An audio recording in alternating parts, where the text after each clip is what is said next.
আসসালামু আলাইকুম। আশা করি তোমরা সবাই ভালো আছো। আমি তানজিম ওয়াসিদ, বর্তমানে পড়ছি স্যার সলিমুল্লাহ মেডিকেল কলেজে।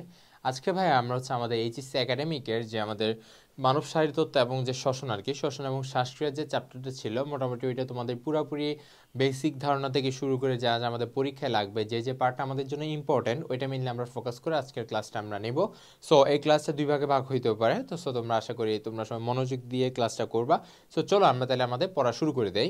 আচ্ছা, তাহলে শ্বসন এবং শ্বাসক্রিয়া সম্পর্কে বেসিক যে ধারণা, এটা তো আমাদের মোটামুটি সবারই আছে, তাই না? আচ্ছা, সো এটা নিয়ে আমি আলাদা করে এখন কিছু বলতেছি না, আমরা সবাই জানি। বাট এই ক্ষেত্রে আমাদের শুরুতে যে শ্বসনের যে সংজ্ঞাটা একদম ভালো করে পড়তে হবে, ঠিক আছে? বিকজ আমাদের এই সংজ্ঞা থেকেই কিন্তু আমাদেরকে অনেকগুলা এমসিকিউ আসার মতো। লাইক আমি যদি তোমাকে বলি, এটা একটা রাসায়নিক প্রক্রিয়া, আমরা জানি, তাই না? সো এটাতে আমরা বেসিক্যালি কি করতেছি, সালোকসংশ্লেষণ প্রক্রিয়ায় আমরা যে কি করতেছি, সালোকসংশ্লেষণ প্রক্রিয়া আমরা যে বায়ু থেকে যে কার্বন ডাইঅক্সাইড আর উদ্ভিদের যে নিচ থেকে যে আমাদের মূলের মাধ্যমে যে পানি নিচ্ছে, তার মাধ্যমে আলটিমেটলি কি প্রডিউস করতেছে, সালোকসংশ্লেষণের কেলভিন সাইকেলে কি কার্বোহাইড্রেট প্রডিউস করতেছে, তাই না? এবং কার্বোহাইড্রেটের সাথে উপজাতি হিসেবে অক্সিজেন প্রডিউস করতেছে। ওই অক্সিজেনকে আমরা ইউজ করে এবং কার্বোহাইড্রেটকে আমরা বিশ্লিষ্ট করে আলটিমেটলি আমরা আবার কি কার্বন ডাইঅক্সাইড, পানি প্লাস বিপুল পরিমাণ শক্তি তৈরি করতেছে, এবং ওই শক্তিটা আমাদের দেহে সব যেগুলো আমাদের জৈবনিক কাজ, এই কাজে আমাদের লাগতেছে। সো এই বেসিক্যালি এই প্রসেসটা আমরা কি বলতে পারি, শ্বসন বলতে পারি, তাই না? সো এটার ক্ষেত্রে যে জিনিসটা আমাদের এমসিকিউর জন্য গুরুত্বপূর্ণ, আমরা তো মোটামুটি এই জিনিসটা বুঝি, তাই না? যে জিনিসটা আমাদের এমসিকিউর জন্য গুরুত্বপূর্ণ সেটা আমাদের স্থিতিশক্তি ছিল, অর্থাৎ আমাদের যে সালোকসংশ্লেষণ প্রক্রিয়া, যেটা এর মাধ্যমে যে আমাদের কার্বোহাইড্রেট তৈরি হয়েছিল, ওইটা অ্যাকচুয়ালি একটা কি ছিল, স্থিতিশক্তি উৎপন্ন হয়েছিল, তাই না? মানে কার্বোহাইড্রেটের মধ্যে শক্তিটাই স্থিতি ছিল। লাইক যে জিনিসটাকে আমরা বিভব শক্তি বলতাম, ঠিক আছে? বিভব শক্তি, ঠিক আছে? সো ওই শক্তিটাকে আমরা কি করতেছি, তাপ এবং গতিশক্তি রূপে কনভার্ট করতেছে। অর্থাৎ কোনো একটা বিক্রিয়া হলেই কিন্তু কি হয়, তাপ তৈরি হয়, এবং তাপের ফলে গতিশক্তি মানে গতিশক্তির পরিমাণটা বেড়ে যায়, এবং কি জিনিসটা গতিশক্তি রূপে বের হয়ে যায় এবং বিপুল পরিমাণে আমরা শক্তি পাচ্ছি। সো এই জিনিসটার নাম আমরা কি বলতেছি, শ্বসন বলতেছি। এটা আমাদের কয়ের জন্য খুবই গুরুত্বপূর্ণ। সো তোমরা জিনিসটা সুন্দর করে অ্যাটলিস্ট বই যেরকম আছে এরকম মুখস্থ করে ফেলবা। আচ্ছা, তারপর আমাদের দেখো, ঠিক আছে? আচ্ছা, পরের স্লাইডে আমরা যাই। তাহলে মোটামুটি এখান থেকে আমরা পারি, আমরা তো জিনিসটা জানি আমরা কি হয় কিসের মাধ্যমে, শ্বসন অঙ্গের মাধ্যমে, এবং উপজাতি হিসেবে আমাদের শ্বসনে কি তৈরি হয় আমরা এটাও জানি, কার্বন ডাইঅক্সাইড তৈরি হচ্ছে এবং পানি তৈরি হচ্ছে, তাই না? আচ্ছা, এই জিনিসগুলো আমরা জানি মোটামুটি। আচ্ছা, তাহলে এবার মোটামুটি আমাদের টপিকগুলো শুরু করে দেই। শুরুতে আমরা জানি আমাদের শ্বসন অঙ্গ মানেই কি, শ্বসন অঙ্গ মানে কি ছিল, আমাদের ফুসফুস ছিল, তাই না? সো এই ফুসফুস নিয়ে আমরা বিস্তারিত পড়বো। সো তার আগে আমরা আমাদের এই যে শ্বসন অঞ্চলটাকে, ওই শ্বসন অঞ্চলটাকে তিন ভাগে ভাগ করা হয়েছে। সো তার প্রথম ভাগটা বায়ু গ্রহণ এবং ত্যাগ অঞ্চল, অর্থাৎ এমন একটা অঞ্চল, ধরো এখান থেকে এতটুকু পর্যন্ত, এই অঞ্চলটাতে আমরা কি করতেছি, বায়ু গ্রহণ আর ত্যাগ করতেছি। এখানে আমরা বায়ু পরিবহনও করতেছি না, কিংবা অ্যাকচুয়াল যে শ্বসনের যেটা অন্তঃশ্বসনের যেটা পার্ট আছে, লাইক আমরা ফুসফুসের সাথে যে রক্তের যে পার্ট আছে, ওইটাও এখানে কিছু হচ্ছে না, এখানে জাস্ট বায়ু ঢুকতেছে আর বের হচ্ছে। ওখানের মধ্যে কি কি পার্ট আছে আমাদের আগে এটা মুখস্থ করা লাগবে। লাইক তোমার আসবে নিচের কোনটি বায়ু গ্রহণ বা বায়ু ত্যাগের অঞ্চলের মধ্যে পড়তেছে না, ঠিক আছে? সো এটা আগে জানা লাগবে। লাইক শুরুটা কি আমাদের, সরি, সম্মুখ নাসারন্ধ্র, ঠিক আছে? সম্মুখ নাসারন্ধ্র মানে তো বুঝতেছে একদম আমাদের সামনে এই জিনিসটা সম্মুখ নাসারন্ধ্র, এবং এই দুইটা একটা নাসারন্ধ্র, এই নাকটাকে কিন্তু কি মাঝখানে একটা সেপ্টাম দিয়ে আলাদা করা আছে, তাই না? ওই সেপ্টামটার নাম কি, নেজাল সেপ্টাম কিংবা নাসা ব্যবধায়ক। এই যে মাঝখানে যেটা সেপ্টাম আছে ওইটা কিন্তু কি নেজাল সেপ্টাম কিংবা নাসা ব্যবধায়ক। ওই জিনিসটা আবার কি, এটা একটা স্বচ্ছ মানে হায়ালিন তরুণাস্থি, এটা মাথায় রাখবে যখন তুমি চলন অঙ্গ চালনা চ্যাপ্টারটা পড়বা, আশা করি পড়ে ফেলবা। সো ওই চ্যাপ্টারটা যদি দেখবা, তরুণাস্থির অনেকগুলো প্রকারভেদ আছে, ওখানে কিন্তু দেখবা স্বচ্ছ কিংবা হায়ালিন তরুণাস্থি ছিল। সো ওইটাই কিন্তু কি ছিল আমাদের নাকের যেটা তরুণাস্থি, ওইটা কিন্তু স্বচ্ছ তরুণাস্থি। আচ্ছা, তাহলে এটা আশা করি বুঝতে পারতেছি নাসারন্ধ্র কি বোঝাচ্ছে। এরপর ভেস্টিবিউল, এটার নামটা একটু ডিফারেন্ট, নামটা তোমার কি, দেখো না, নাকের এখানে এই দুই দিকে একটু ফোলা আছে, ওই জায়গাটা মেনলি আমাদের ভেস্টিবিউল। সো ভেস্টিবিউল আমরা বুঝতে পারতেছি। সো ভেস্টিবিউলের মধ্যে কি আছে, ভেস্টিবিউলের মধ্যে লোম আছে, আমরা সবাই জানি না নাকের লোম, আমরা নাকের লোম অনেকে পরিষ্কার করি। সো এই নাকের লোমটা মেইনলি কি, অবভিয়াসলি তো এখানে কি কোনো কাজ না থাকলে হুদাই কি লোম দিছে আল্লাহ তাআলা, অবভিয়াসলি দেয় নাই, কোনো না কোনো কাজ আছে, তাই না? সো নাকের লোমটা মেইনলি কি কাজ করে, এটা ছাঁকনির মতো কাজ করে। সো এখান থেকে একমাত্র গুরুত্বপূর্ণ এই জিনিসটা, মানে লোম থাকে কোথায়, ভেস্টিবিউলে, যেটা আমাদের ছাঁকনির মতো কাজ করে। 3 নম্বর আসি, এই জিনিসটা আমাদের জন্য গুরুত্বপূর্ণ, এটা নেজাল ক্যাভিটি, ঠিক আছে? নেজাল ক্যাভিটি, এখানে আমাদের কি থাকতেছে, এখানে আমাদের কি সবচেয়ে গুরুত্বপূর্ণ যেটা আমাদের সেন্সরি, যেটা আমাদের নার্ভ, অর্থাৎ আমাদের কর্টিক স্নায়ু 12 জোড়ার মধ্যে একটা, সেটা আমাদের অলফ্যাক্টরি নার্ভ, ঠিক আছে? অলফ্যাক্টরি নার্ভটা কি করে, ঘ্রাণের অনুমতি দেয়। নাক দিয়ে আমরা কি করি, নাক দিয়ে আমরা ঘ্রাণ নেই না। সো এটা কি করে, অলফ্যাক্টরি নার্ভ যেটা, এটা মেইনলি আমাদের ঘ্রাণের অনুভূতিটাকে মস্তিষ্কের মধ্যে পাঠায়, ঠিক আছে। সো এই জিনিসটা এখান থেকে আমাদের জন্য গুরুত্বপূর্ণ, অর্থাৎ নেজাল ক্যাভিটি মানে ভেস্টিবিউলের পরের পার্ট হচ্ছে নেজাল ক্যাভিটি। ওই নেজাল ক্যাভিটির মধ্যে কি কি আছে, নেজাল ক্যাভিটির মধ্যে তোমার কি আছে, সিলিয়া এবং মিউকাস আছে। দেখো না, নাকের থেকে আমাদের যখন খাবার মাঝে মধ্যে নাক দিয়ে বের হয়ে যায়, যদি আমাদের রিগার্জিটেশন হয় যেটাকে বলে আর কি, মানে নিচ থেকে খাবার উপরে উঠে যায়, ওই ক্ষেত্রে দেখবা নাক দিয়ে সিলিয়া এবং মিউকাস টাইপের কিছু মানে একদম পিচ্ছিল পদার্থ বের হয়, তাই না। ওই জিনিসটা হচ্ছে কি আছে, ওই জিনিসটা হচ্ছে কি নাজাল ক্যাভিটির মধ্যে আছে। এবং ওখানে এছাড়াও কি আছে, এখানে এছাড়াও কি অলফ্যাক্টরি নার্ভ আছে, যেটা আমাদের মেনলি কি করতেছে, ঘ্রাণের অনুভূতি নিতে সাহায্য করতেছে। তাহলে আমরা ফার্স্টে 3টা পড়ছি, আরও কি আছে একটু চিত্র দিয়ে আমরা জিনিসটা বোঝার ট্রাই করি। তোমরা দেখো এখানে হচ্ছে আমাদের একদম শুরুতে হচ্ছে আমাদের, দেখো এই যে জিনিসটা, এটা হচ্ছে আমাদের নাসা গহ্বর, ঠিক আছে, যেখানে হচ্ছে আমি যেগুলো বলতেছি ওই জিনিসগুলো, অর্থাৎ অলফ্যাক্টরি নার্ভটা ছিল, তার উপর হচ্ছে সাইনাস। এই সাইনাসটার স্পেসিফিক নাম যদি বলি সেটা হচ্ছে ফ্রন্টাল সাইনাস, মেইনলি এই জায়গায় ফ্রন্টাল সাইনাস থাকে, ঠিক আছে। সাইনাস হচ্ছে কাইন্ড অফ বোনস দিয়ে ঘেরা, বাট ভিতরের জায়গাটা ফাঁপা, ঠিক আছে, যার কারণে ওখানে বাতাস জমতে পারে, কিংবা যদি উল্টাপাল্টা হয় তাহলে পানিও জমে যায়। পানি জমে যাওয়ার কারণে দেখো না সাইনোসাইটিস বলি, অর্থাৎ কি আমাদের এখানে অনেক ব্যথা করে। চ্যাপ্টার লাস্টে আমরা জিনিসটা নিয়ে বিস্তারিত পড়বো।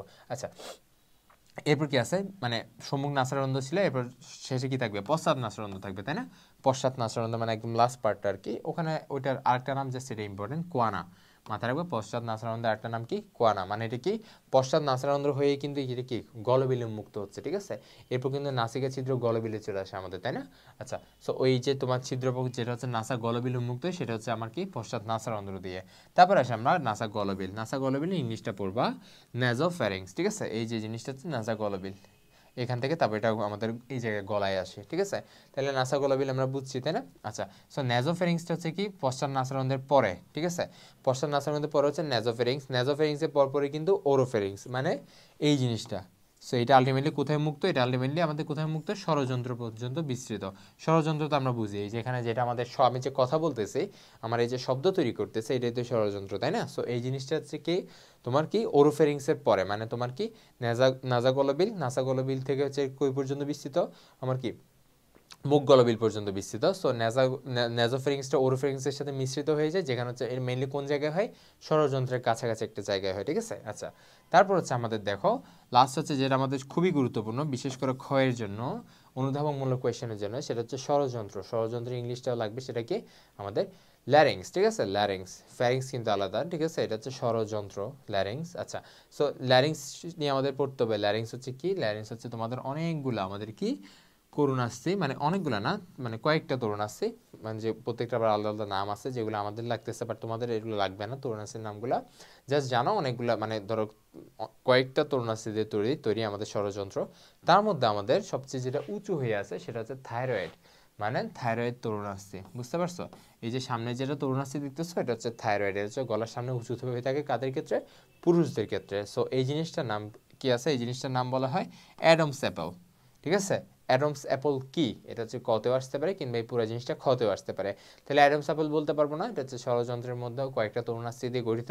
ওই তরুণাস্থিগুলোর মধ্যে একটা তরুণাস্থি কি করে আমাদের কিন্তু কি ভিজিবল থাকে, এই যে সামনে এই জিনিসটা, এটাকে আমরা কি বলতেছি, অ্যাডামস অ্যাপল বলতেছি, ঠিক আছে। আচ্ছা, তাইলে ষড়যন্ত্রের উপরে এই লাইনটা কিন্তু খুবই গুরুত্বপূর্ণ। ষড়যন্ত্রের উপরে থাকে একটা ছোট এপিগ্লোটিস। আচ্ছা, এপিগ্লোটিস বা উপজিহ্বা, বাংলা কি বলে, উপজিহ্বা। জিহ্বা তো আমরা কি জানি, জিহ্বা তো আমরা জানি, তাই না।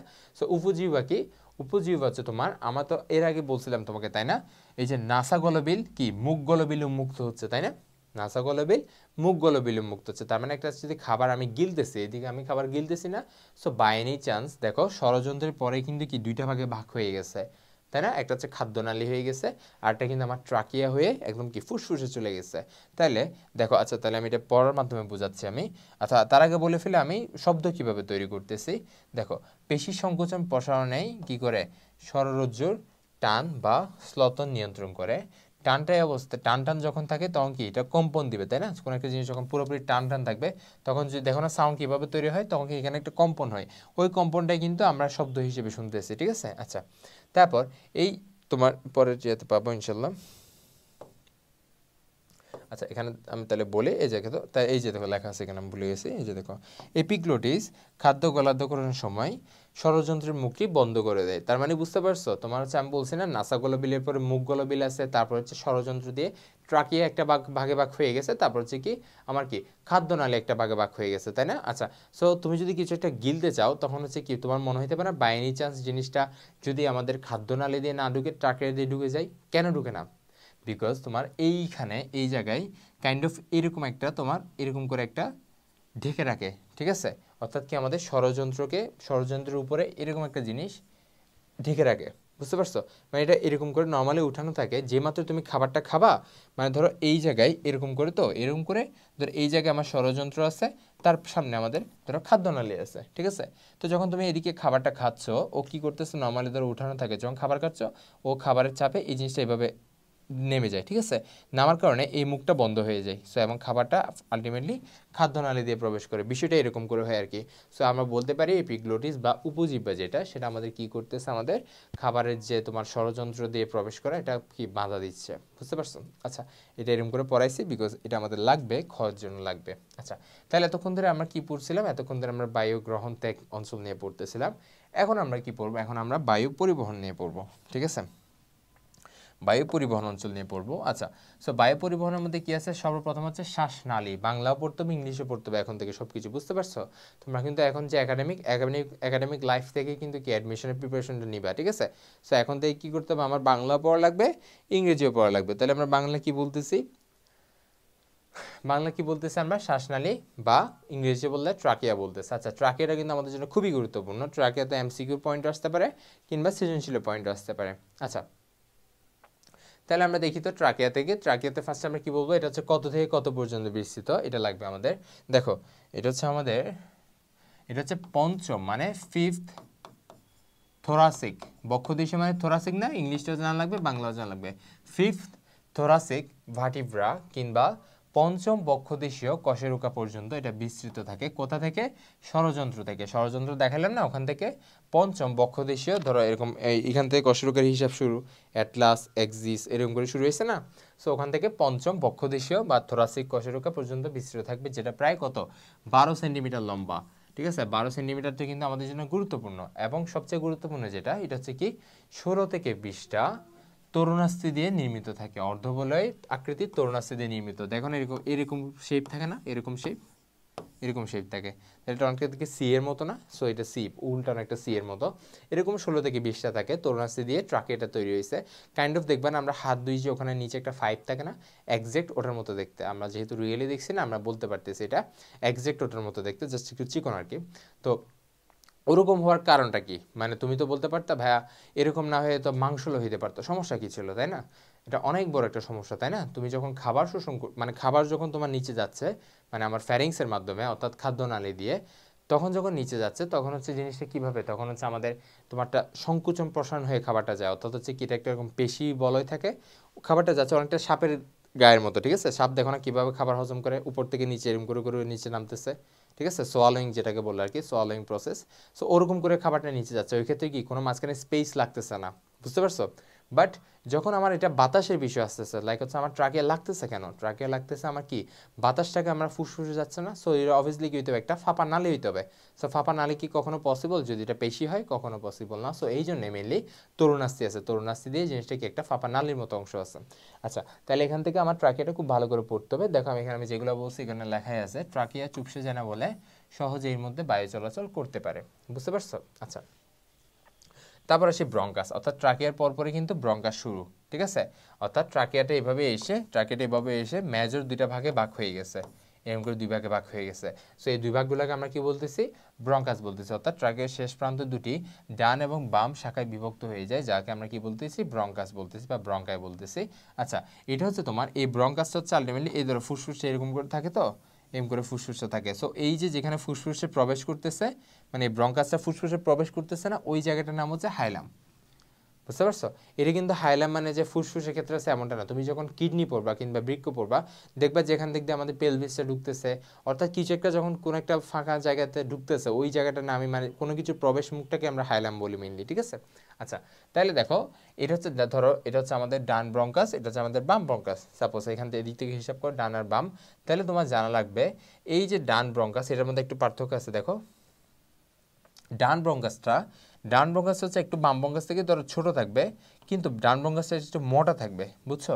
মানে ডান ব্রঙ্কাসটা হচ্ছে কি ছোট থাকবে বাট কি একটু প্রশস্ত থাকবে, ঠিক আছে। আর এটা কয় ভাগে ভাগ হবে, 3 ভাগে ভাগ হবে, অর্থাৎ কি ফুসফুসে ঢোকার আগে এরকম করে 3টা ভাগে ভাগ হবে এবং কি জিনিসটা তারপর মানে ফুসফুসের যে 3টা খণ্ড আছে আমরা এগুলো একটু পরে পড়বো, এরকম করে ফুসফুসের 3টা খণ্ড আলাদা থাকে, এটা একটা খণ্ড, এটা একটা খণ্ড, এটা একটা খণ্ড, ঠিক আছে।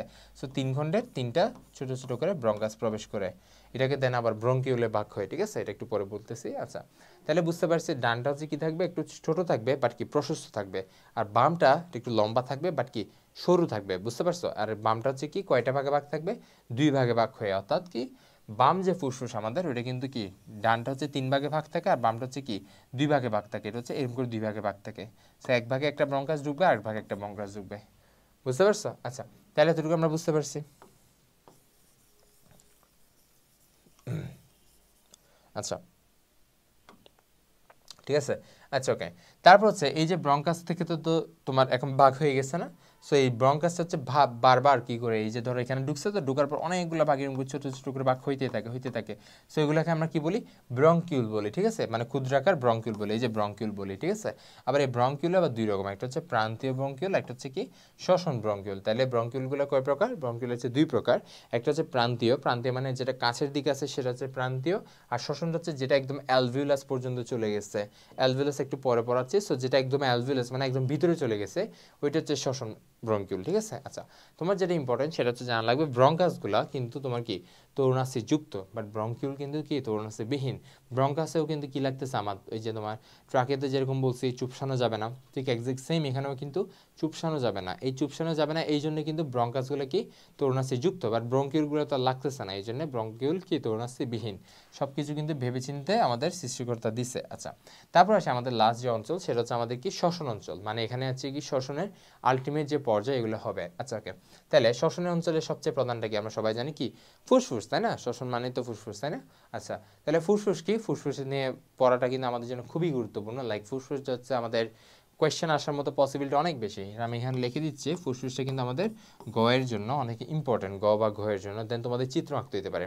আচ্ছা, তাহলে ফুসফুসটা একটু বলি। ফুসফুস হচ্ছে আমাদের এই দুই জায়গায় আছে, আমরা সবাই জানি। এক্সাক্ট তো পজিশন জানা লাগবে। আর এটা কালারটা কি, যারা সিগারেট খায় না তাদের ক্ষেত্রে কি কালার হবে, জিনিসটা হালকা গোলাপি রঙের হবে, তাই না। হালকা গোলাপি রঙের স্পঞ্জের মতো একটা নরম অঙ্গ হচ্ছে কি আমাদের ফুসফুস। আচ্ছা, তারপর এই যে ডান আর বামের মধ্যে যত কাহিনী দেখতেছো না, সব জায়গায় দেখবে ডান একটু বেশি বাম একটু কম। ওজনের বেলায় কিন্তু তার কমতি যাচ্ছে না, ঠিক আছে। ওজনের বেলায়ও সেম। ডান ফুসফুস যেটা সেটা হচ্ছে দেখো, ডান ফুসফুস যেটা সেটা হচ্ছে আমাদের 3 লোব বিশিষ্ট। আমি অলরেডি বলছি না ডান ফুসফুস 3 ভাগে ভাগ থাকে, আর ডান ফুসফুসের ওজনটা কি 625 গ্রাম, কিন্তু বাম ফুসফুস যেটা তার ওজন কত 565 গ্রাম, আর এটা 2 লোব বিশিষ্ট, ঠিক আছে। আচ্ছা, আর ফুসফুসের বাইরের যেটা পর্দা আছে তার নাম কি প্লুরা, কি প্লুরা, ঠিক আছে। দ্বিহস্তির একটা পর্দা যার নাম কি প্লুরা বা প্লুরাল পর্দা, ঠিক আছে। এই প্লুরাল পর্দা জিনিসটাকে আমরা কি বলতেছি দ্বিস্তরী, তাই না। তার মানে কি এটা বাইরে একটা ভিতরে স্তর আছে, ভিতরে একটা স্তর আছে, মানে পর্দাটার কথা বলতেছে আর কি। তাহলে বাইরের যেটা স্তর তার নাম কি প্যারাইটাল, বাইরের যে কোনো কিছু তার নাম কি প্যারাইটাল, আর ভিতরে কিছু একটা নাম, সব ক্ষেত্রে এটা ভিতরে কিছু একটা নাম কি হবে ভিসেরাল। তাহলে বাইরেরটার নাম কি প্যারাইটাল, ভিতরের নাম কি ভিসেরাল, আর দুই স্তরের মাঝখানে কিছু রস থাকবে, ঠিক আছে, যেগুলোকে আমরা বলতে পারি প্লুরাল ফ্লুইড বলতে পারি, ঠিক আছে। এই রসটা থাকার গুরুত্বপূর্ণ কি, অবভিয়াসলি যখন ধরো আমাদের কি হচ্ছে ফুসফুস প্রতিনিয়ত কি হচ্ছে সংকোচন প্রসারণ হচ্ছে না, তো এই যে ফুসফুসের যে পর্দাগুলো আছে তাদের মাঝখানে যদি পিচ্ছিলি কিছু না থাকে তাহলে ঘর্ষণ হবে না অনেক বেশি, এই জন্যই কিন্তু এই রসগুলো আছে, ঠিক আছে। আচ্ছা, তাহলে এটা অলরেডি বলে ফেলছে হাইলাম কি প্লুরা কি, তোমাদের কিন্তু প্লুরা আসতে পারে, ঠিক আছে। আচ্ছা, তোমাদের তারপর লাগবে হচ্ছে ফুসফুস দিয়ে কোন জিনিসগুলো ঢুকে, অর্থাৎ ফুসফুসে কোন জিনিসগুলো ঢুকতেছে এবং ফুসফুসে কোন জিনিসগুলো বের হচ্ছে। আমরা তো একদম নর্মাল একটা জিনিস জানি, ধমনী কিন্তু ঢুকে সেটা কিন্তু বের হয়, তাই না। আচ্ছা, সো এই ক্ষেত্রে হচ্ছে আমার ঠিক সেম, দেখো ফুসফুস দিয়ে শিরা এবং কি লসিকা নালী বের হয়, তাই না। শিরা বের হবে এবং কি লসিকা নালী বের হবে, এবং ঢুকে কি কি ব্রঙ্কাসটা একদম শুরুতে বলছি ঢুকতেছে, ধমনী ঢুকে বলে ফেলছি, এবং কিছু ধরনের শিরা আছে এগুলো ঢুকে, তারপর হচ্ছে লসিকা নালী আছে, এগুলো হচ্ছে কি একটা। আচ্ছা, এটা হচ্ছে তোমার পুরাটা মিলে, মানে এই যে তোমার ঢুকতেছে বের হচ্ছে এটা পুরাটা মিলে একটা এরকম করে একটা মানে একটা গোল আকৃতি একটা তোমার বাইন্ড ফর্ম করে, মানে একটা নির্দিষ্ট শেপ ফর্ম করে, এই শেপটার নাম কিন্তু আমাদের পালমোনারি রুট বা পালমোনারি মূল। মানে এখান থেকে আমাদের ফুসফুসটা বলতে গেলে শুরু হয়েছে না, এই জিনিসটাকে আমরা কি বলবো, পালমোনারি রুট বা পালমোনারি মূল। সো পালমোনারি রুটের অংশ কি কি আছে এটা পরীক্ষা আসতে পারে। ধরো এটা বের হয়েছে ঢুকছে সবগুলো মিলে আর কি, ব্রঙ্কাস ধমনী এগুলো তো ঢুকতেছে, শিরা আছে এটা বের হচ্ছে, লসিকানালি বের হচ্ছে, বিভিন্ন রকম ঘনযোজক টিস্যু আছে, সবগুলো মিলে পরিবেশিত হয়ে পালমোনারি মূল অর্থাৎ পালমোনারি রুটটা ফর্ম করছে। আচ্ছা, তারপর দেখো, তারপর ফুসফুসের প্রত্যেকটা লোবে, আমি বলতেছি না ফুসফুসে তোমার এই যে ডান ফুসফুসের 3টা খণ্ড বা লোব আছে, এবং ওই লোবগুলোও কিন্তু কি আবার অনেকগুলা খণ্ডকে বিভক্ত, যেগুলোকে আমরা কি বলবো লোবের আরো ভিতরের অংশ, তার মানে কি লোভিউল, ঠিক আছে, বা সেগমেন্ট, বুঝতে পারছো? অর্থাৎ অনেকগুলা সেগমেন্টে আলাদা থাকে কিংবা লোভিউল আলাদা থাকে, ঠিক আছে, এটা তুমি বইয়ে পড়লে বুঝবা। সো আবার আগের মতো ডান আর বামের মধ্যে বিশাল তফাৎ, অর্থাৎ ডান ফুসফুস যেটা এটা কি আমাদের, এটা কিন্তু 10টা লোভিউলে ডিভাইডেড, আর বাম ফুসফুস যেটা এটা কি দেখো 8টা লোভিউলে ডিভাইডেড, ঠিক আছে। তাহলে মনে থাকবে আমাদের ডান ফুসফুস কয়টা ভাগে বিভক্ত, অর্থাৎ সেগমেন্ট কয়টা থাকে ডান ফুসফুসে 10টা, আর বাম ফুসফুসে কয়টা থাকে 8টা থাকে। আচ্ছা, তাহলে হচ্ছে আমরা এটা পড়তে হবে, আমরা জানি ফুসফুসের কাজ কি, ফুসফুসের কাজ কি, পরিবেশের সাথে আমার রক্তের মধ্যে কি করে অক্সিজেন এবং কার্বন ডাইঅক্সাইডের বিনিময় করে, এটাই তো ফুসফুসের মেইন কাজ, তাই না? আচ্ছা, তারপর আসি ব্রঙ্কিয়াল বা শ্বসন বৃক্ষ, মানে হচ্ছে আমরা যে বলছি না প্রান্তীয় ব্রঙ্কিউল আর শ্বসন ব্রঙ্কিউল, এই যে দেখো আমরা ব্রঙ্কাসে পড়ছি, তাই না? ব্রঙ্কাস হচ্ছে কি অনেকগুলো ভাগ হয়।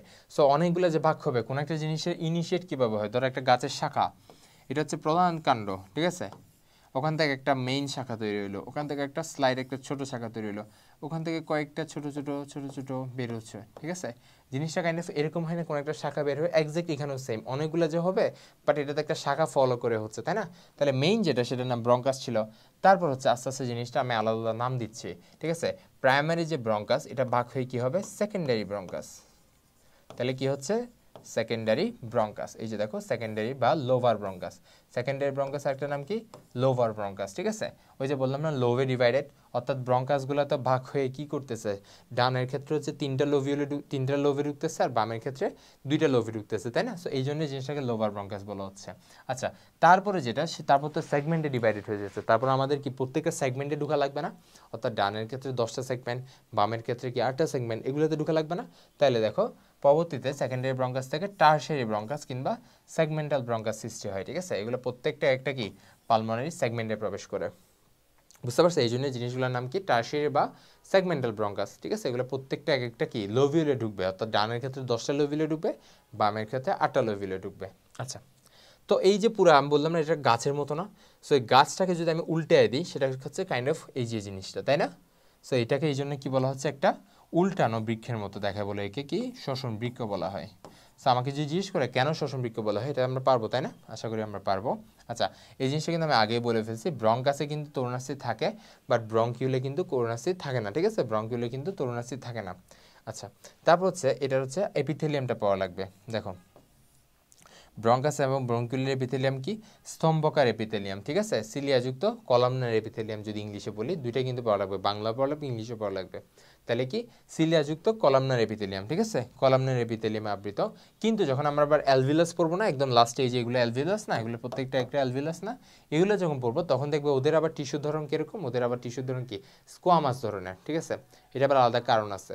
আচ্ছা, তাহলে এখানে তার আগে কি ব্রঙ্কাস আর ব্রঙ্কিউলের কি তাহলে স্তম্ভকারে পেয়ে দিলাম, ঠিক আছে। আচ্ছা, এরপর হচ্ছে তোমার তাহলে আমরা সেগমেন্টাল ব্রঙ্কাস পেয়ে গেছি, এই যে দেখো, এই যে দেখো প্রান্তীয় ব্রঙ্কিউল হচ্ছে এই জায়গায় ছিল, তারপর শ্বসন ব্রঙ্কিউল হচ্ছে এই জায়গায়, ঠিক আছে। এরপর হচ্ছে একটু ফাঁকা জায়গা থাকবে যেটাকে আমরা কি বলবো অ্যাট্রিয়াম বলবো, ঠিক আছে। মানে এরপর হচ্ছে একটা নালী বের হবে, এটাকে আমরা বলবো অ্যালভিলার নালী, এই যে দেখো অ্যালভিলার নালী, এরপর একটু ফাঁকা জায়গা থাকবে, এটাকে আমরা বলবো অ্যাট্রিয়াম, তারপর হচ্ছে একটা পুরো অ্যালভিলার থলি থাকবে, এখানে ভিতরে অনেকগুলো অ্যালভিলাস থাকবে। তাহলে আমরা ক্রমান্বয়ে জিনিসটা কি বলতে পারবো, তোমার বই ক্রমান্বয়ে কিন্তু দেয়া আছে, মানে একদম শুরু থেকে ব্রঙ্কাস থেকে শুরু করে সিরিয়াল একদম লাস্টে অ্যালভিলাস পর্যন্ত, এই যে তোমার যে সিরিয়ালটা এটা কিন্তু তোমার লাগবে, এই জন্য আমি তোমাকে বলতেছি। আচ্ছা, এই যে বললাম দেখলা অ্যালভিলাস কিন্তু আবার সরল আয়সাকার এপিথেলিয়াম বা ইংলিশে বললে স্কোয়ামাস এপিথেলিয়ামে আবৃত থাকে। এটার আবার আলাদা কারণ আছে, লাইক হচ্ছে কি আমরা জানি অ্যালভিলাসের মেন কাজ কি, অ্যালভিলাসের মেন হচ্ছে কি অক্সিজেন আর কার্বন ডাইঅক্সাইড পরিবহন করতেছে না, সো কোনো একটা পরিবহন এই যে তোমার একটার সাথে একটা ট্রান্সফার করতেছে, ট্রান্সফারের মিডিয়াম কি, তাই না? ট্রান্সফার মিডিয়াম কি ব্যাপন, ব্যাপনের মাধ্যমে তো কি হচ্ছে কার্বন ডাইঅক্সাইড আমার কি রক্ত থেকে বের হয়ে আমার ফুসফুসে চলে যাচ্ছে, এবং কি অক্সিজেনটা ফুসফুস থেকে রক্তে যাচ্ছে, তাই না? সো এই ব্যাপন হওয়ার জন্য কি আমার পাতলা প্রাচীরটা অনেক পাতলা হওয়া লাগবে না, এই জন্য মেইনলি এখানে আয়সাকার বা স্কোয়ামাস এপিথেলিয়াম আছে, বিকজ স্কোয়ামাস এপিথেলিয়াম হচ্ছে কিরকম দেখতে অনেকটা এরকম শেপে, ঠিক আছে, একদম এরকম, মানে একদম পাতলা, একদম চ্যাপ্টা, বুঝতে পারছো? কিন্তু কলাম না তো এরকম একটু এই টাইপের, ঠিক আছে? সো এগুলো দিতে হবে না, এগুলো দিয়ে কি ব্যবহার করা যাবে? যাবে না, একটু মোটা প্রাচীর, সেজন্য যাবে না। সো একদম পাতলা লাগবে। আচ্ছা, এখন হচ্ছে আমাদের চ্যাপ্টারের যেটা মানে আমি যদি বলি 3টা জিনিস এই চ্যাপ্টারের জন্য গুরুত্বপূর্ণ, তার নাম্বার একটা হচ্ছে এটা খুবই গুরুত্বপূর্ণ, ফুসফুস গুরুত্বপূর্ণ, আর কি অ্যালভিলাস, অ্যালভিলাস ফুসফুস থেকে বেশি গুরুত্বপূর্ণ। অর্থাৎ এটা কি ফুসফুসের কার্যিক একক, ফুসফুসের কার্যিক এককের নাম কি? অ্যালভিলাস, ঠিক আছে? আচ্ছা, সো অ্যালভিলাসের মেন কাজ কি? অ্যালভিলাস হচ্ছে কি গ্যাস বিনিময় করতেছে। সো এই জন্য অ্যালভিলাসের প্রাচীরটা কি থাকে? গ্যাস বিনিময় তলের মতো থাকে, অর্থাৎ কি স্কোমাস এপিথেলিয়াম দিয়ে আবৃত থাকে। এখন পড়তে হবে আমাদের, এটা এমসিকিউর জন্য প্রতিবার এমসিকিউ আছে, ইভেন এটা মেডিকেলের জন্য খুবই গুরুত্বপূর্ণ। নবজাতক শিশুর ফুসফুসে 20 মিলিয়ন থাকে অ্যালভিলাই। যখন এটা 8 বছর হবে তখন তোমার 300 মিলিয়ন হয়ে যাবে কিন্তু। আর যখন আবার তুমি পূর্ণ বয়স্ক হয়ে যাবে তখন তোমার কত বাড়তে বাড়তে 700 মিলিয়ন হয়ে যাবে, ঠিক আছে? তারপর আমার পড়তে হবে অ্যালভিলাসে, এই যে তোমাকে বললাম না এতগুলো অ্যালভিলাই, এরা টোটাল কতটুকু শ্বসন তল তৈরি করতেছে? 11,800 বর্গ সেন্টিমিটার। আচ্ছা, তারপর দেখো অ্যালভিলাসের ব্যাস কত, এগুলো সব মানে কি আমাদের মুখস্থ করার মতো টপিক। অ্যালভিলাস মানে একটা অ্যালভিলাস দেখছো না, এরকম করে অ্যালভিলাস দেখছো না, এগুলো এক একটা অ্যালভিলাসের ব্যাস কত? এটা একটা অ্যালভিলাসের ব্যাস হচ্ছে 200 থেকে 300 মাইক্রোমিটার। আচ্ছা, তারপর দেখো অ্যালভিলাসে ঢুকবে কি? অ্যালভিলাসে ঢুকবে হচ্ছে পালমোনারি ধমনী, ধমনী ঢুকে অনেকগুলো ভাগে ডিভাইডেড হবে। এটা কিন্তু তোমরা এসএসসিতে পড়ছিলা, ওই যে কিডনিতে পড়ছিলা, অনেকগুলো এফারেন্ট ধমনী ঢুকবে, ঢুকে ইফারেন্ট হয়ে বের হবে, তাই না? ইফারেন্ট ধমনী বের হবে। এক্ষেত্রে হচ্ছে ধমনী ঢুকবে শিরাতে বের হবে, তাই না? সো ধমনীগুলো কি ঢুকে অনেকগুলো কৈশিক জালিকায় ডিভাইডেড হবে, কৈশিক জালিকাগুলো একে এম করে আবৃত করে রাখবে, বুঝতে পারছো? মানে অ্যালভিলাসকে আবৃত করে রাখবে। এরপর হচ্ছে ওখান থেকে হচ্ছে কি দেন হচ্ছে শিরা ফর্ম করবে, এদিকে শিরা ফর্ম করবে। আমার কথা বুঝতে পারছো? অর্থাৎ ধমনী একটা রক্ত পরিবহন করবে, এরপর হচ্ছে এটা অনেকগুলো ভাগে ডিভাইডেড হবে। এই ভাগগুলো করার একটাই কারণ যাতে কি গ্যাসের বিনিময় ইজিলি হয়, তাই না? কারণ হচ্ছে কৈশিক জালিকার মধ্যেই তো কি থাকবে আমার? কার্বন ডাইঅক্সাইড থাকবে। ওই কার্বন ডাইঅক্সাইডগুলোকে কি ব্যাপন হয়ে কোথায় আসা লাগবে? ফুসফুসে আসা লাগবে, যার কারণে অনেক পাতলা পাতলা প্রাচীর করতে হবে না। এই জন্য হচ্ছে মেনলি এগুলো অনেকগুলো কৈশিক জালিকায় ডিভাইডেড হয়ে যায়। সো হয়ে এগুলো অ্যালভিলাসকে ঘিরে রাখে, ঘিরে রেখে আগের চিত্র দেখলে তোমরা বুঝতে পারবা। এই যে দেখছো এগুলো কিন্তু রক্তের প্রাচীর, ঠিক আছে? এগুলো এই যে দেখো অ্যালভিলাকে ঘিরে কৈশিক জালিকা, এই যেগুলো হচ্ছে কৈশিক জালিকা। আশা করি বুঝতে পারছো তোমরা। আচ্ছা, তাহলে অ্যালভিলাস বুঝতে পারছি। আচ্ছা, এরপর হচ্ছে অ্যালভিলাসের প্রাচীরে এই চিত্রটা কিন্তু তোমরা ভালো করে প্র্যাকটিস করবে, এই চিত্রটা পরীক্ষা মাস্ট দেওয়া লাগবে, বুঝতে পারছো? এই চিত্রটা মাস্ট দেওয়া লাগবে। এই যে অ্যালভিলাসের মধ্যে অনেকগুলো ভিতরে কি থাকে? ম্যাক্রোফেজ থাকে। ম্যাক্রোফেজের কাজ তো আমরা জানি, তাই না? ম্যাক্রোফেজ কি করে? ফ্যাগোসাইটোসিস করে। ফ্যাগোসাইটোসিস মানে তো জানি রোগ জীবাণু ভক্ষণ করে, মানে কোনো একটা জীবাণু আমার নাক দিয়ে তো ডিরেক্ট কোথায় ঢুকে যেতে পারে? ফুসফুসে ঢুকে যেতে পারে, বাট ওকে তো কি ইনফেকশন করতে দেওয়া যাবে না। এই জন্য যেটা থাকে সেটা হচ্ছে কি আমাদের অ্যালভিলার ম্যাক্রোফেজ, যেটা হচ্ছে কি অণুজীব বা ব্যাকটেরিয়া এগুলোকে ধ্বংস করে, যেগুলো বহিরাগত থেকে আসছে। আচ্ছা, এছাড়া হচ্ছে আমাদের অ্যালভিলাসে কি থাকে? অনেকগুলা সেপ্টাল কোষ থাকে, ঠিক আছে? এই সেপ্টাল কোষের ভিতর থেকে এক প্রকার পদার্থ রিলিজ হয় যার নাম হচ্ছে সারফেক্টেন্ট। যার নাম কি? সারফেক্টেন্ট, ঠিক আছে? আমরা বলি না সার্ফ এক্সেল বলি না, যেটা হচ্ছে কি কাপড় ধোয়ার জন্য কাইন্ড অফ এরকম। তাহলে এটা হচ্ছে কি সারফেক্টেন্ট, যেটা কি দিয়ে তৈরি সেটা তোমার লাগবে। ডাইপাল মিথাইল লেসিথিন, এটা এক প্রকার পদার্থ। লেসিথিন কি এক প্রকার ফসফোলিপিড আর কি। সো এটা একটা ফসফোলিপিড জাতীয় পদার্থ, সেটা হচ্ছে কি সারফেক্টেন্ট। এটা হচ্ছে কাইন্ড অফ একটা ডিটারজেন্টের মতো কাজ করে। দেখো ডিটারজেন্ট জাতীয় একটা ফসফোলিপিড রাসায়নিক পদার্থ। এর কাজটা কি? এর কাজটা হচ্ছে তোমাকে বললাম না এই যে ফ্রিকশন হ্রাস করতেছে। এখানে যেহেতু অনবরত সংকোচন প্রসারণ হচ্ছে, তো একটা ফ্রিকশন হচ্ছে না, ওই ফ্রিকশনটাকে হচ্ছে হ্রাস করার জন্য কি করে? সারফেক্টেন্ট ক্ষরণ করে। সো সারফেক্টেন্ট ক্ষরণ হলে কি হবে? তোমার পৃষ্ঠটানটা কমে যাবে। পৃষ্ঠটান মানে মাথায় রাখবে একটা ঘর্ষণের মতো একটা জিনিস, ঠিক আছে? মানে পৃষ্ঠটান যত কমবে তত ঘর্ষণ কমবে, ঠিক আছে? তো হচ্ছে পৃষ্ঠটান থেকে হ্রাস করার জন্য মেনলি কি সারফেক্টেন্টটা রিলিজ হচ্ছে। আচ্ছা, তাহলে একটা জিনিস মাথায় রাখো, যখনই ধরো ফুসফুস কাজ করা শুরু করে তখনই কিন্তু আমাদের জীবনের শুরু হয়। আমরা এরকম বলতে পারি না? এটা ইজিলি বলতে পারি। তাহলে আমরা এটাও ইজিলি বলতে পারি, ফুসফুসের যে কাজ করা শুরু তার মানে বোঝায় যে একটা নবজাতক তার পূর্ণাঙ্গ জীবন পাইছে, তাই না? এরকম বলতে পারি না? তার মানে এটা তোমার রিলিজ হয় কখন থেকে? এটা হচ্ছে তোমার 23 সপ্তাহ থেকে সারফেক্টিং করণ শুরু হয়। অনেকবার এমসিকিউতে আসছে এটা, অনেকবার, এটা বলার বাইরে, অনেকবার বোর্ডে আসছে। 23 সপ্তাহ থেকে আমাদের সারফেক্টিং করণ শুরু হয়। তাহলে আমরা ইজিলি বলতে পারি 24 সপ্তাহের আগ পর্যন্ত আমরা যে ভ্রূণকে আমরা স্বাধীন বলতে পারবো না। কারণ কি? তখন সারফেক্টেন্টটা রিলিজ হচ্ছে না। সো এটা নিজে নিজে কখনো ফুসফুস নিতে পারবে না, তখনও সে মায়ের অমরার উপর নির্ভরশীল। আচ্ছা, এরপর আমরা দেখি শ্বসনতন্ত্রের কাজ। একদম আমি এখান থেকে কিছু বলতেছি না, প্রত্যেকটা পয়েন্ট মুখস্থ করবা এবং প্রত্যেকটা পয়েন্টের বৈশিষ্ট্য মানে কি কি জিনিস এগুলো পড়ে ফেলবা, এখানে বোঝানোর কিছু নাই, ঠিক আছে? প্রত্যেকটা পয়েন্ট লাগবে। শ্বসনতন্ত্রের কাজ কিন্তু ঘয়ের জন্য আমাদের জন্য গুরুত্বপূর্ণ। মেইনলি যেটা তোমরা বুঝবা না সেটা হচ্ছে হয়তো বা হোমিওস্ট্যাসিস। হোমিওস্ট্যাসিস এতদিন বোঝার কথা। হোমিওস্ট্যাসিস মানে হচ্ছে বাইরের পরিবেশে যাই কিছু হোক না কেন, বাইরে আমি ধরো মরুভূমিতে চলে গেছি, কিংবা আমি ধরো একদম শীতকালে তোমার একদম মরুজ কোথাও মানে একদম তোমার মেরু টাইপের মেরু অঞ্চলে চলে গেছে, ঠিক আছে, যেখানে তোমার কি তুষার ভাল্লুকগুলো আছে, ওই জায়গায় চলে গেছি, সাইবেরিয়াতে চলে গেছি, তাও কিন্তু আমার দেহের ভিতরে তাপমাত্রা অলমোস্ট ফিক্সড রাখার ট্রাই করে, অর্থাৎ কি 37 ডিগ্রি সেলসিয়াসের আশেপাশে রাখার ট্রাই করে। সো বাইরে যাই হোক না কেন আমাদের ভিতরে যে তাপমাত্রা ফিক্সড রাখার যে বিষয়টা, অর্থাৎ বাইরে যাই হোক না কেন ভিতরে ফিক্স থাকার বিষয়টাকে বলা হয় হোমিওস্ট্যাসিস। কি বলা হয়? হোমিওস্ট্যাসিস। আর বাকিগুলো পড়ে নিবা।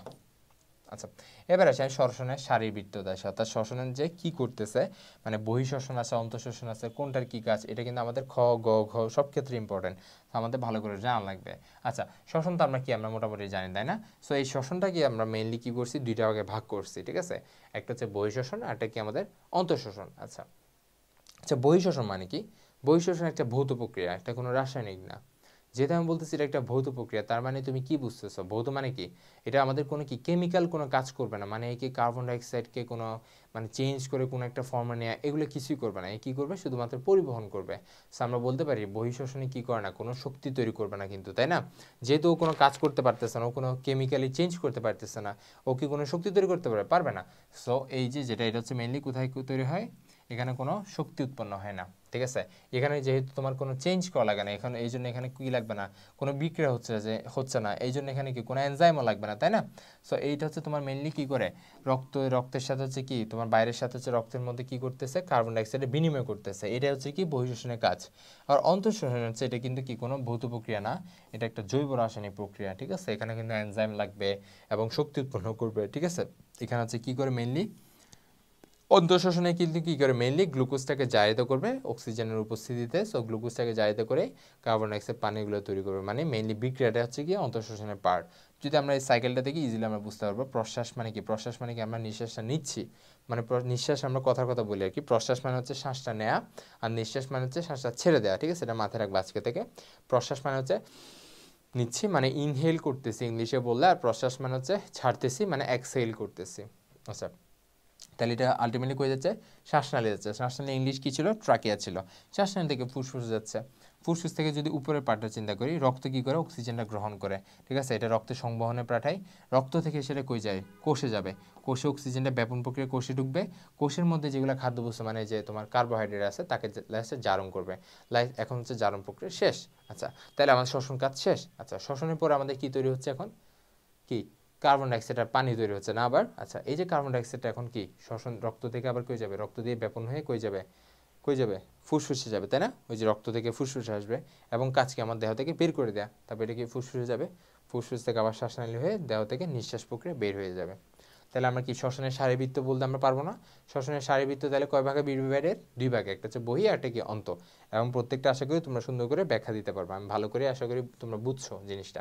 এখন হচ্ছে আমরা মেকানিজম পড়বো। মেকানিজম মানে তো বুঝতে পারছো না, কিভাবে প্রশ্বাস নেই, কিভাবে শ্বাস ত্যাগ করবো, অর্থাৎ কিভাবে শ্বাস গ্রহণ করতেছি, কিভাবে শ্বাস ত্যাগ করতেছি, এবং এই কারণে আমাদের দেহের কি কি চেঞ্জ হচ্ছে। আচ্ছা দেখো, শ্বাসক্রিয়া কাকে বলে এটা মুখস্থ করে ফেলবো আগে।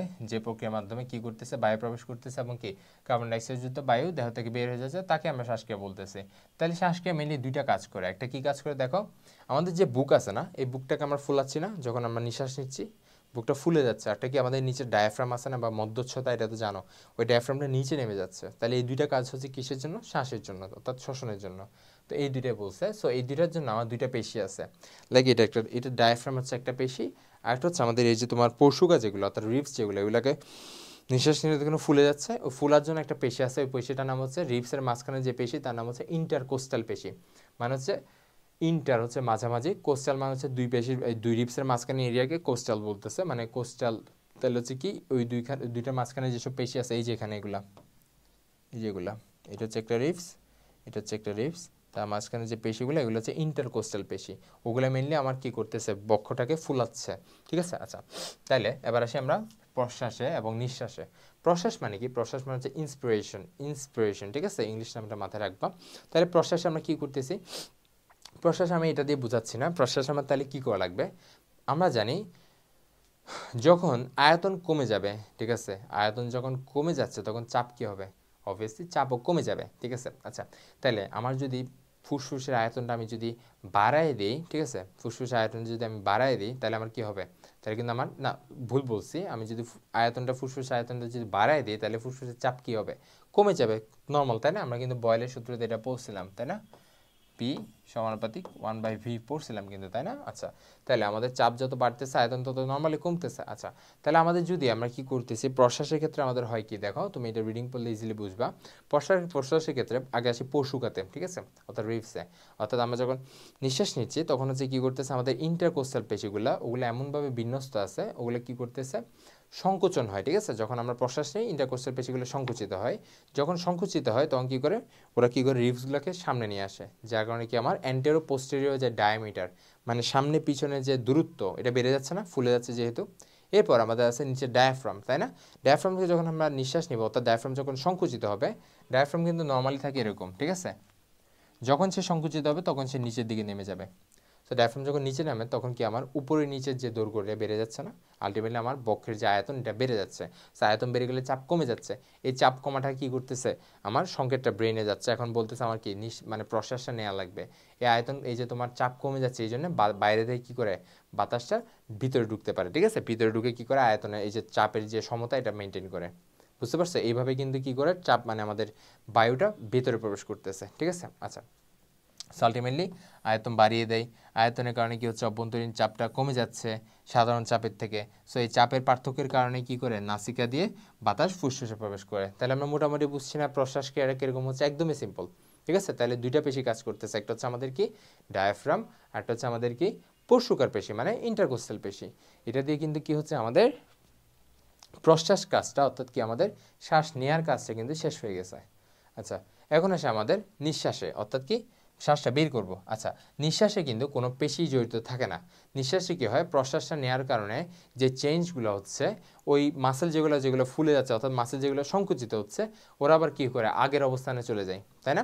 অর্থাৎ ধর আমি একটা স্প্রিংকে টানছি না, টানাটা হচ্ছে প্রশ্বাস, আবার ছেড়ে দিচ্ছি, ছেড়ে ও আগের অবস্থানে চলে যাচ্ছে, ওইটা হচ্ছে নিঃশ্বাস। মানে নিঃশ্বাসে কী হয়, আমার ইন্টারকোস্টাল পেশির কারণে, পেশির কাজের কারণে যে কি পশুকাগুলো ফুলে গেছিলো, ডায়াফ্রাম যে নিচে নেমে গেছিলো, ওরা কি হয় আগের জায়গায় চলে আসে। তার মানে নিঃশ্বাস একটা কি পেশিগুলোর প্রসারণ কিংবা শিথিলতার জন্য নিঃশ্বাস করতেছে, বুঝতে পারতেছো? এক্ষেত্রে কিন্তু কোনো কাজ হচ্ছে না, এক্ষেত্রে জাস্ট কি করতেছে, প্রশ্বাসে যেসব পেশি অংশগ্রহণ করছে তারা তাদের স্থিতিস্থাপকতার ধর্ম, মানে স্থিতিস্থাপকতা মানে কি আগের অবস্থায় চলে আসা, এ ধর্মের কারণে পূর্ব অবস্থায় চলে আসে, যার কারণে আবার কি হয়, ডায়াফ্রামটা ধনুকের মতো বাঁকা হয়ে যায়, মানে ডায়াফ্রামের যে নর্মাল অবস্থা এটা হয়ে যায়, এবং আমাদের যে তোমার পশুক আছে ওগুলো আবার ভিতরে ঢুকে যায়, যার কারণে আলটিমেটলি বাতাসটা আবার বের হয়ে যাচ্ছে, অর্থাৎ নিঃশ্বাস হচ্ছে। তাহলে এই প্রসেসটা একটু পড়তে হবে।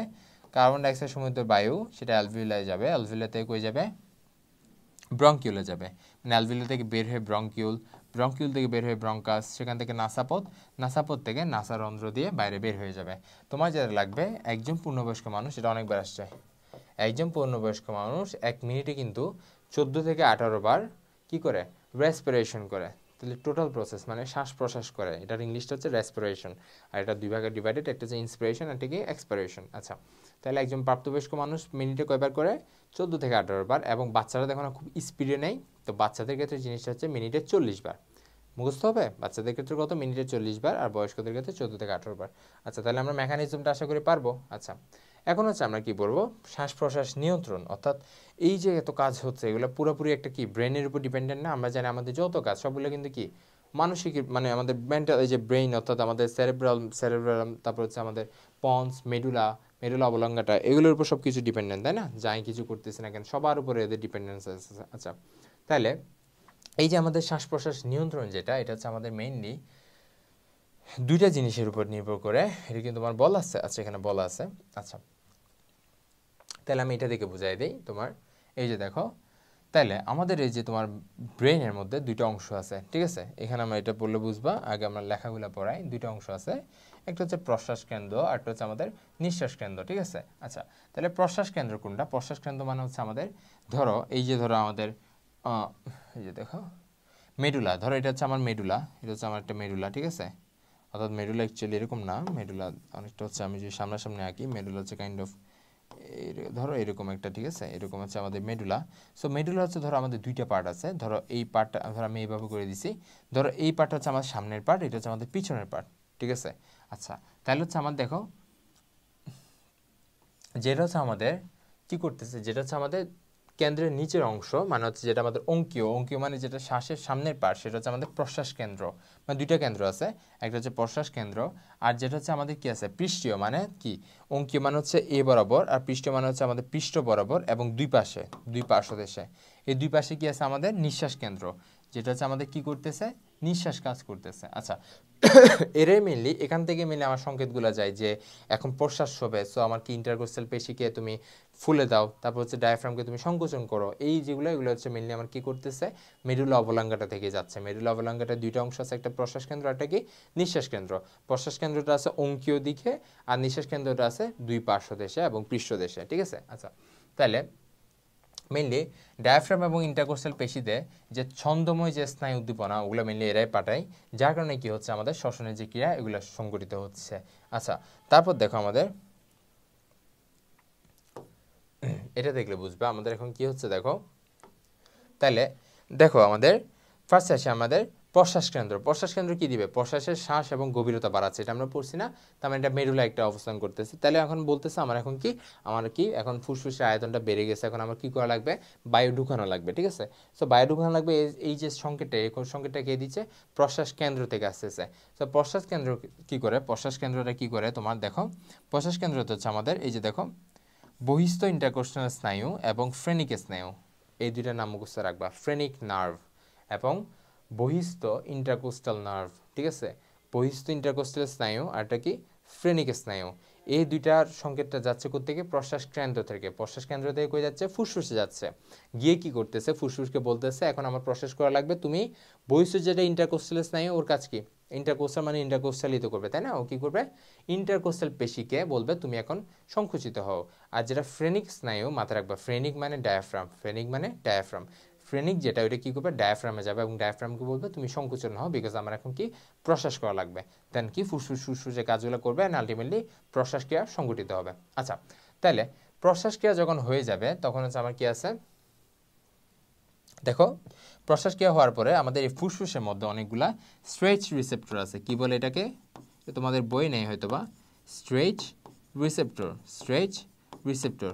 এই স্ট্রেচ রিসেপ্টরের কাজটা কি ভাই, স্ট্রেচ রিসেপ্টর হচ্ছে আমার শনাক্ত করে, মানে বলতেছে প্রশ্বাস কিন্তু এনাফ হয়ে গেছে, আমি কি মানে সারাদিন টানতে পারবো, সারাদিন কিন্তু টানতে পারবো না, মানে আমার একটা লিমিট আছে, ওই লিমিটটা হচ্ছে মেনলি সিলেক্ট করে দেয় স্ট্রেচ রিসেপ্টর। স্ট্রেচ রিসেপ্টর বলে কি অনেক প্রশ্বাস হয়েছে, এবার প্রশ্বাস করা যাবে না, এখন তোমার ফ্রেনিক স্নায়ু এবং এই যে বহিস্থ যে ইন্টারকোস্টাল স্নায়ু তাদের কাজ বন্ধ, এখন কি নিঃশ্বাস শুরু হবে। তাহলে এই জিনিসটা কে দেয়, স্ট্রেস রিসেপ্টর। এই স্ট্রেস রিসেপ্টরটা হচ্ছে মেনলি আমার কি করতেছে, তোমার কি তোমার এই যে তোমার নিঃশ্বাস কাজ করা শুরুর উদ্দীপনাটা দিচ্ছে, ঠিক আছে। দেন হচ্ছে আমার কি হচ্ছে, এখন হচ্ছে আমার কি নিঃশ্বাসটা শুরু হবে, এই যে নিঃশ্বাসটা জিনিসটা কে দিবে, জিনিসটা দেখো এখানে পড়ছে আমরা, এই যে স্ট্রেস, এই যে দেখো স্ট্রেস রিসেপ্টরগুলো শর্টান হয়, এখানে ডিরেক্টলি স্ট্রেস রিসেপ্টর বলে নাই। সো স্ট্রেস রিসেপ্টরগুলো যখন তোমার কি শর্টান হবে, অর্থাৎ যখন কাজ করা শুরু হবে, তখন সে কি উদ্দীপ্ত হয়ে ভ্যাগাস স্নায়ুর মাধ্যমে কি আরও বেশি স্নায়ু উদ্দীপনা কই পাঠায়, নিঃশ্বাস কেন্দ্রে পাঠায়। তাহলে আমার আসতেছিল কে, ফুসফুস আসতেছিল কে, বহিস্থ ইন্টারকোস্টাল এবং কি তোমার ফ্রেনিক স্নায়ু, আর তোমার যাচ্ছে কে সে হচ্ছে আমাদের ভ্যাগাস স্নায়ু, মানে নিঃশ্বাস করার জন্য যাচ্ছে কে, ভ্যাগাস স্নায়ু। ভ্যাগাস স্নায়ু বলতেছে অনেকক্ষণ প্রশ্বাস হচ্ছে, এখন কি প্রশ্বাস অফ করে দাও, মাসেলগুলোকে তার আগের অবস্থায় নিয়ে আসো, এই কাজটা কে করতেছে, ভ্যাগাস স্নায়ু করতেছে। তাহলে আমরা এতটুকু বুঝতে পারছি প্রশ্বাস নিঃশ্বাস কীভাবে আমাদের কি তোমার এই যে মেডুলা অবলঙ্গাটা দিয়ে নিয়ন্ত্রিত হচ্ছে। আচ্ছা, জিনিসটা শুধু মেডুলা অবলঙ্গাটা দেওয়া হয় না, জিনিসটা কিন্তু পন্স দিয়ে হয়, ঠিক আছে। পন্স একটু একটু রিলেটেড, এটা তোমাদের বই নাই। পন্স হচ্ছে কী করে, স্বাভাবিক যে শ্বাসক্রিয়ার হার ওইটাকে নিয়ন্ত্রণ করে, বুঝতে পারছো, মানে একটা যে আমি দেখতেছো না, আমি পড়তেছি, আমি লিখতেছি, আমি তোমাকে পড়াচ্ছি, কিন্তু আমার অটোমেটিক কি শ্বাস প্রশ্বাস কিন্তু চলতেই আছে, তাই না। এই জিনিসটা হচ্ছে মেনলি আমাদের পন্স নিয়ন্ত্রণ করতেছে। আচ্ছা, তারপর হচ্ছে আমাদের তুমি একটু বলতে পারো, ধরো হচ্ছে আমাদের ভাইয়া আমি তো শ্বসন কি সবসময় তাহলে অটোমেটিক একটা প্রক্রিয়া, অবভিয়াসলি না, এটা হচ্ছে আমি চাইলে তো এই যে আমি চুপ করে আছি, তার মানে আমি কি এখন ধরো আমি নিঃশ্বাস প্রশ্বাস নিচ্ছি না, তাই না, শ্বাস প্রশ্বাস করতেছি না, তাহলে এটা আমার নিজেরও একটু কন্ট্রোল আছে না, আমি চাইলে অফ করে রাখতে পারতেছি। এই যে যেটা আমি ভলান্টারিলি যেটা আমি অফ করে রাখতে পারতেছি স্বইচ্ছায়, এটা কিন্তু আবার মেডুলা অবলাঙ্গাটা পন্স করতেছে না, এটা কিন্তু করে সেরেব্রাল হেমিস্ফিয়ার। এই যে দুই পাশে সেরেব্রাল হেমিস্ফিয়ার আছে না, এই দুইটা সেরেব্রাল হেমিস্ফিয়ারে কিন্তু কি করতেছে আমার, চাইলে আমি যদি এই যে ভলান্টারিলি নিজের ইচ্ছা বন্ধ রাখতে পারি, এই জিনিসটা কিন্তু এরা করতেছে, মানে সেরেব্রাল হেমিস্ফিয়ার করবে, এটা কিন্তু ওরা করবে না, এই যে মেডুলা অবলাঙ্গাটা করবে না। আচ্ছা ঠিক আছে, প্রায় এতক্ষণ ধরে তোমাকে যা পড়াইছি তা মেনলি এখানেই ছিল। এই যে এই জায়গায় এই যে দেখো শ্বসনের মৌলিক ছন্দ নিয়ন্ত্রণ করে মেডুলা, এখান থেকে যদি আমি তোমার এগুলা কেটেও ফেলি তাও কিন্তু চলতে থাকবে, বাট মেডুলা কি এটা প্রপারলি কন্ট্রোল করে। তাহলে আলটিমেটলি আমি পুরোপুরি জিনিসটা বুঝছি না। আচ্ছা এখন হচ্ছে আমরা পড়বো, আমরা তো এতক্ষণ ধরে নিউরাল জিনিসপত্র পড়াইছি, মানে তোমার নার্ভের জিনিসপত্র পড়াইছি, নিউরাল জিনিসগুলো আর কি, যেগুলো নার্ভ রিলেটেড। এখন আমরা পড়ি কেমোরিসেপ্টর, মানে কেমিক্যালের উপর ডিপেন্ডেন্সি। লাইক আমার দেহের মধ্যে যদি আমার কোনো কারণে কার্বন ডাইঅক্সাইডের পরিমাণটা বেড়ে গেছে, তাহলে কী হবে, আমার দেহের মধ্যে বাই এনি চান্স কার্বন ডাইঅক্সাইডের পরিমাণটা বেড়ে গেছে, কিংবা অক্সিজেনের পরিমাণটা বেড়ে গেছে, কিংবা আরেকটা আছে ধরো আমার দেহের মধ্যে পিএইচের মানটা কমে গেছে, অর্থাৎ পিএইচের মানটা কমে গেছে, পিএইচের মানটা কমে গেছে। পিএইচের মান কমা মানে ধরো বাই এনি চান্স আমার দেহের মধ্যে হাইড্রোজেন আয়নের মানটা বেড়ে গেছে, পিএইচ কমা মানে হাইড্রোজেন আয়ন বেড়ে যাবে, এটা তো জানো তোমরা আশা করি। তাহলে এই ধরো 3-4টা কন্ডিশন হচ্ছে, মানে কেমিক্যাল যে চেঞ্জগুলো, অর্থাৎ দেহের মধ্যে যদি কার্বন ডাইঅক্সাইড বেড়ে যায় তাও যদি আমার প্রশ্বাস চলতে থাকে তাহলে কি আর হবে, মানে দেহের মধ্যে যখন আমাদের অলরেডি কি করতেছে, দেহের মধ্যে অলরেডি আমার কার্বন ডাইঅক্সাইডের মান বেড়ে গেছে, ঠিক আছে, তাও যদি আমার নিঃশ্বাস প্রশ্বাস চলতে থাকে তাহলে আরও যদি আমার কার্বন ডাইঅক্সাইড উৎপন্ন হতে তাহলে আর ঝামেলা হয়ে যাবে না। তখন আমার কি করতে হবে, যখন আমার কার্বন ডাইঅক্সাইড বেড়ে যাবে তখন কি প্রশ্বাসটাকে অফ করে রাখতে হবে এবং কি নিঃশ্বাস করতে হবে, তাই না। আবার যদি বাই এনি চান্স যদি অক্সিজেন কমে যায় তাও কি করতে হবে, আমার অক্সিজেন কমে গেলে কি হবে, আমার কেমোরিসেপ্টরগুলো উদ্দীপ্ত হবে। সো কেমোরিসেপ্টরগুলো উদ্দীপ্ত হলে আমার কি করতে হবে, আমার অবভিয়াসলি কি আমার প্রশ্বাসের হারটাকে বাড়াইতে হবে যাতে আমার অক্সিজেনটা ভিতরে ঢুকে। আমার কথাটা বুঝতে পারছো তাই না, কখন আমার প্রশ্বাস করতে হচ্ছে কিংবা কখন কোনটা অফ রাখতে হচ্ছে, এইগুলো কিন্তু আমার কেমিক্যালের উপর যে ডিপেন্ডেন্সি সেটাকে আমরা বলতেছি এখন হচ্ছে এটা কার উপর ডিপেন্ডেন্ট একটু দেখি। যদি রক্তে অক্সিজেনের মান যদি কমে যায় এবং কার্বন ডাইঅক্সাইডের মান যদি বেড়ে যায়, ঠিক আছে, কার্বন ডাইঅক্সাইড লেভেল বেড়ে যায়, লাইক হচ্ছে আমার ব্যায়ামের সময়, তখন দেখবে অনেক বেশি আমরা শ্বাস প্রশ্বাস নিই, লাইক যখন আমরা এক্সারসাইজ করি কিংবা আমরা দৌড়ি তখন অনেক বেশি নিঃশ্বাস নিই না, এটা কিন্তু এই কারণে।